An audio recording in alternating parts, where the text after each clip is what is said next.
Bonjour à tous, bienvenue à cette nouvelle capsule de l'économie circulaire au quotidien. Vous savez, je suis une personne qui veut de plus en plus toujours m'améliorer, toujours plus intégrer l'économie circulaire dans mon quotidien. Fin 2022, le constat que je faisais au niveau de mes poubelles, comment je peux les réduire, c'était mes fameux emballages de viande, comment je pouvais les éliminer de ma poubelle.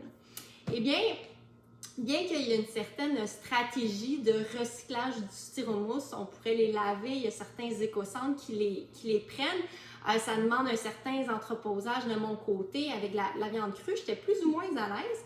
Je suis allée avec une stratégie privilégiée du recyclage qui est la réutilisation. Donc, je suis allée aujourd'hui à mon épicerie avec un plat réutilisable.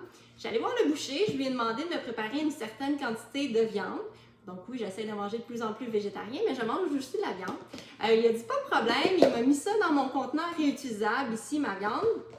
Il m'a imprimé l'étiquette et lorsque je suis passée à la caisse, il n'y a pas eu d'enjeu. Elle m'a fait payer pour de la viande et non pour un plat de margarine. Ça aurait été le fun, là, mais elle m'a fait payer pour la viande. Donc très simple. Donc oui, ça prend un petit peu plus de temps au niveau du boucher.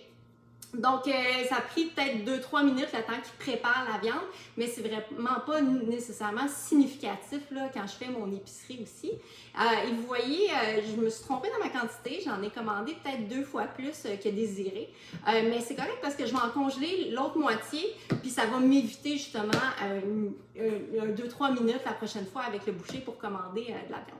Si vous ne savez pas les quantités que vous voulez aussi, pour vous, c'est vraiment un flou intangible, n'hésitez pas d'aller dans le comptoir justement des viandes qui sont emballées dans le styromousse.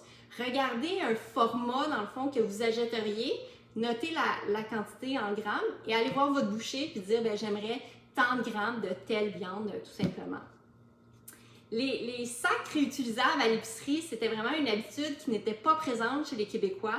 On a réussi à l'intégrer. Eh bien, moi, c'est ça que je vous propose aujourd'hui, d'intégrer aussi les plats réutilisables pour la viande. Une fois que vous l'avez utilisé, lavez-le, fermez-le, mettez-le dans vos sacs d'épicerie. Comme ça, il va être prêt pour la prochaine fois. Vous allez pouvoir réutiliser les différents plats plutôt que d'acheter dans des emballages beaucoup jetables là-dessus. Alors voilà, si vous êtes toujours intéressé par mes différentes capsules, n'hésitez pas à vous abonner. Ici ensemble, on change notre économie pour une économie circulaire. Bonne journée à tous!